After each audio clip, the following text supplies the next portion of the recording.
వాళ్ళు ఊర్లలో ఆధిపత్యం కోసం ఏ రకంగా వ్యవస్థలను భ్రష్టుపట్టిస్తూ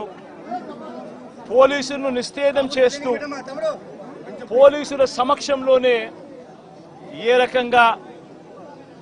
లా అండ్ ఆర్డర్ను నాశనం చేస్తా ఉన్న పరిస్థితి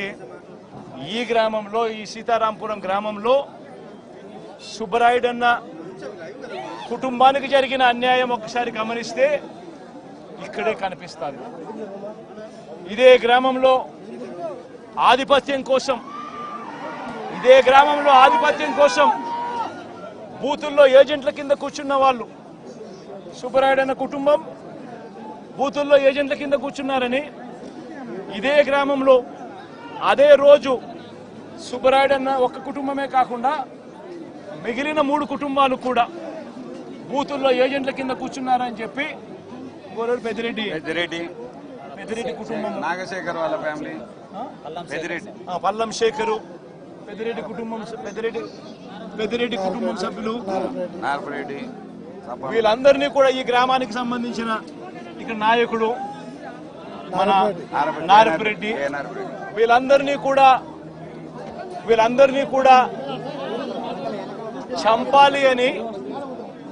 ఏకంగా ఎంత దారుణంగా ఈ గ్రామంలో జరిగిన రాజకీయాలు చూస్తే నిజంగా ఆశ్చర్యం అనిపిస్తుంది. అసలు ఈ గ్రామంలో, ఈ రాష్ట్రంలో లా అండ్ ఆర్డర్ ఉందా లేదా అన్నదానికి ఈ గ్రామంలో జరిగిన ఘటన ఒక ఉదాహరణగా కూడా చరిత్రలో ఎప్పుడు కూడా నిలిచిపోతుంది. ఈరోజు నిజంగా ఎంత ఆశ్చర్యంగా జరిగింది అని అంటే, ఈ గ్రామంలో ఈ గ్రామస్తులు, బయట నుంచి వచ్చిన వాళ్ళు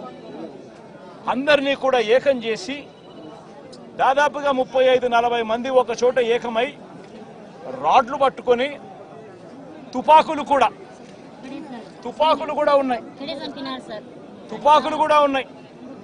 తుపాకులు కూడా చూపించారు. రాడ్లు పట్టుకొని,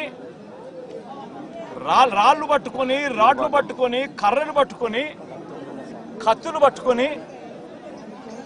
వాళ్ళ గ్రామానికి వాళ్ళంతా కూడా ఇక్కడ చేయడానికి, స్వైర విహారం చేయడానికి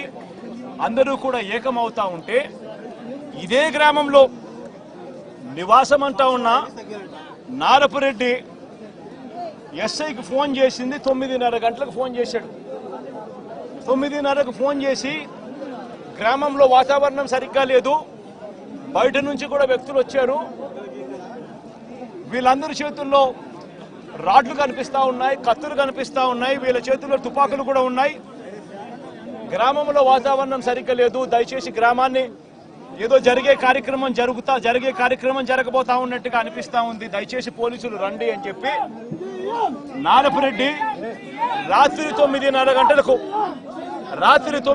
గంటలకు ఎస్ఐకు తాను ఫోన్ చేస్తే